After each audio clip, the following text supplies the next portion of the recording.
Naiwan din. Naiwan din. Ay, nako. Sayang yung merienda mamaya. Po nasa ano na lahat eh. Nasa 300 na. Ayun ang luto natin. Basta sa akin, ulo. Oo. Sa'yo na yan. Ito, oh. Ay, tiga pa de.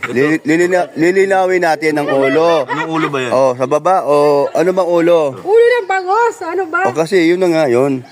Oh, malinaw na pa de. Ulo ng bango. Sakala ko ulo ng babae. Ang galing ko itong tubig. Yan, okay yan. Ito naman kasi sabaw lang naman ang ano nito eh. Saka masarap kasi yung mga bito-bito kapag... Bito-bito ka, no? Yan, no? Ang ulam ngayong tanghalian, dito po sa kay Nanay Glenda. Sa bayanihan po namin dito. Ayan po. Ayan po, oh. Yung gawa na po. Malapit na po. Yan po yung tatay ni ano? Ni Junel. Ay, tatay ni Junel. Tatay ni Krista. Ay, isa ka lang dyan? Asa sila, wala? Nagkukuha lang kuya ng ano po ng tawag dito. Ng kahoy, kulang yung kahoy. So, may alam ka pala sa karpintero, ha? Marunong. Kaya tuwan-tuwa si Kuya Bal sa'yo ay Nakaintindi naman kahit pa paano. maganda yung kahoy na ilagay dyan. Maganda po, mahugan. At makapal, ano? 2x4, no? Kapal. Yung paglagay nyo ng bubong, kahapon yun, di ba? Siya po. O kasi kahapon, umalis ako ay. Ito ngayon, Lalagyan na po ng bubong. maghapon, tapos yun. Tapos na, tsaka yung kusina ni nanay, yung lutuan. Wow. Kulang kasi. So, kanina sa live ni Kuya Bal na pag-usapan ka doon, I mean, nabanggit ka sa kanyang live na ikaw ay regular na magiging kasama sa Kalingap. At Salamat nga po kay Kuya Bal. yun nga, malaking tulong sa yun. No? Para may gawa o wala, kasama ka pa rin. Oo. Malayo ka ba sa lighthouse o malapit lang?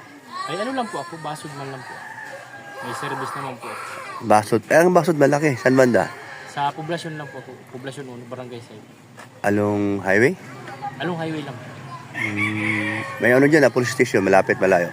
Ay malayo po. Ang police station po namin dyan ay sa may poblasyon 2. Malapit man lang. Malapit. So si Krista pala, anak mo. Siya po.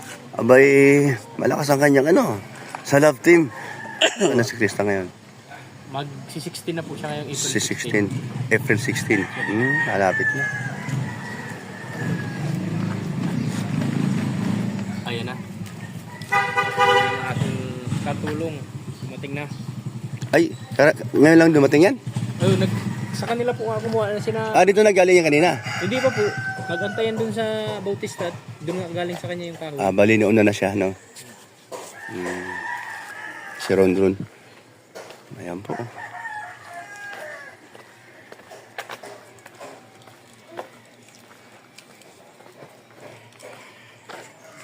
Ganda. Ayos pagagawa. Usap pala to si ano. Sani pala.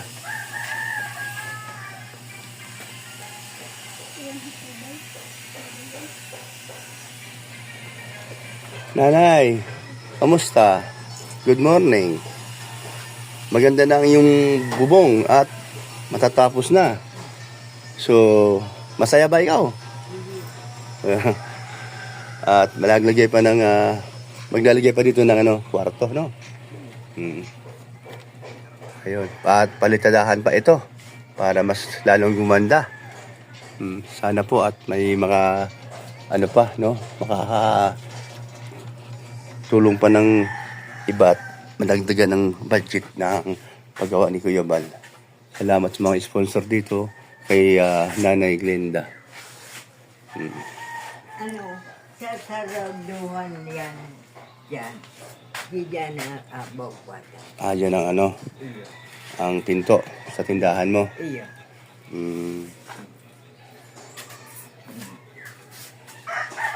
Ayun, no? Ibabaguhin na pala. Ito, sarado na ito. Iyo. Oo, sarado na ito. Tapos bagong bukas na pinto. Ayun, ganda. Ano? Ito sa sarado. O, yan, sarado. Bukas dyan. Para pinto sa tindahan. Dito ka nadadaan. Oh. Kwarto dito. Yan. Kwarto dito. Oh, yan. Pag ganun, oh. Kwarto Sala. ni. Kwarto ka mga akit dyan. Ah, ganun. Iyo. Iyo.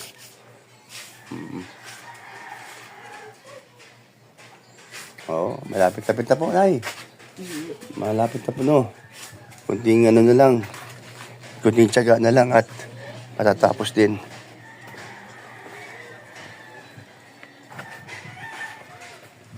Salamat po sa tumulong. Napakaganda po. Naayos po ang bahay. Ang bubong, lalo na ang bubong.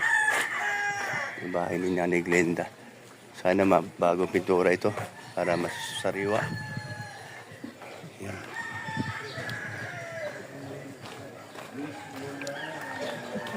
Bale, Ron, sila nandito na papunta. Papunta na sa dito. Anong mga kahoy nakuha? Kulang ba lang? At, kasi kulang, ano? Kailan kaya ako magkakaroon ng ganyan sapatos? Oh? Ano to? Regalo sa akin ni Kalingap Dan. Basta pagsawa ka na, pasa mo sa akin. Aba, meron ko binigay sa'yo. Hindi mo man sinusuot. Malaki? Malaki? Malaki pa nga pala, no? Ano ba size niyan? 11 ako, eh. Hindi kasi sa akin, 45 ako. Maliit. Napakalaking tao mo. Napakalaking tao mo. Kaya sa'yo, nasa 45. Ano? Sa 45, nasa 12. Sa mga nakakapakinig po ngayon, size 45. Size po 45. yung pao.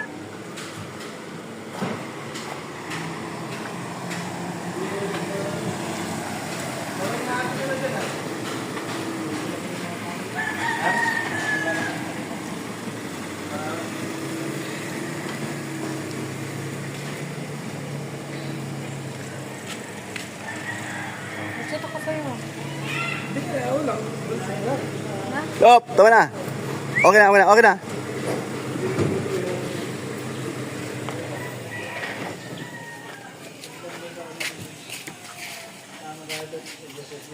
Wala. Walang kanin. Buti nagsahin tayo. Wala ang kanin.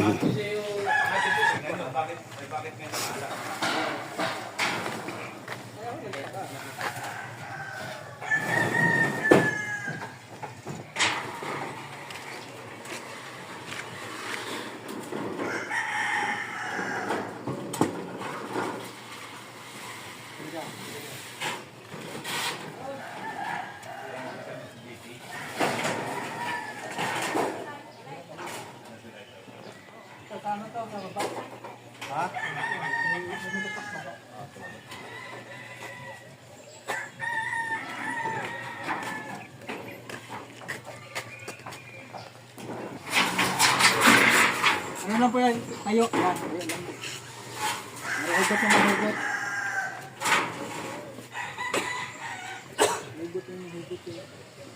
Yan na sa baba, tayo na lang.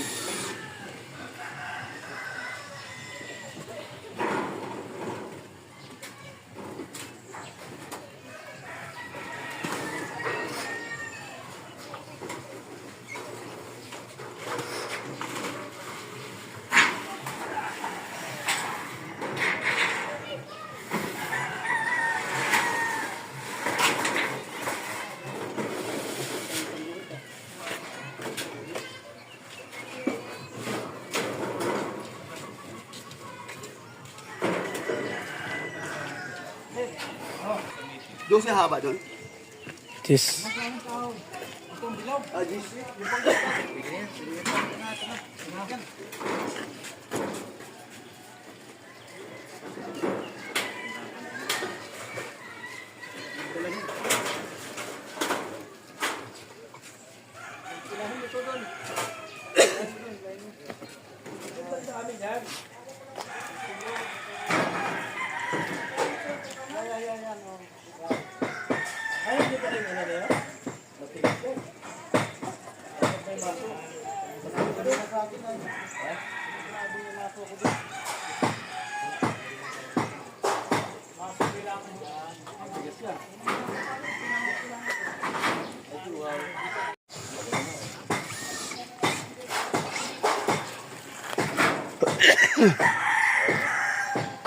Ano pakiramdam na habang ginagawa yung bahay mo? Maganda. Ano pa? Ah, ayan, maganda daw at natuwa si Nanay Glenda. Kaya may mga kusinera, walang patit pagsasama araw-araw na. Pangatlong araw na. Hindi ka na maka... Napuputukan na ang aming pritong bangos. Ayan, oh. Yun ang ulam ng tanghalian. Araw ng Miyerkules. Ngayon? Merkulis ko. Pangatlong araw na po namin dito kay Nanay Glenda. So, ito yung paksiw. Bangus din. Wow, kasarap! Ihaw, ihaw. Preto! Matagal yan, dahil may pintura. Kumbaga, lalaso na yung yero. Yung galvanized. Yung galvanized siya, nalaso na eh. Kasi tinutubog yan sa bago na nakulayan. Kulay green, ang ganda. Bakit? Pagbangos. Uy, grabe, sakit kaya makasano yan. Makadapo sa balat. Sarap yung paksiw na may taba sa ilalim. Baboy, no? Patuyuan mo muna yung pamantikain mo muna yung taba. Tapos, saka mo ilagay yung pampaksiw. Ay, hinamit. Good. Kapag asahin mo, pwede pa. Ang liit kasi nagawa. Liit nga eh.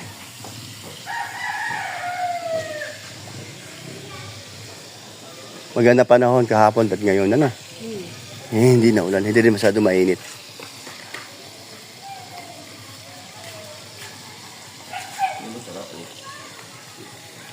Yung atay. Ay ba yan? Bito ka pala.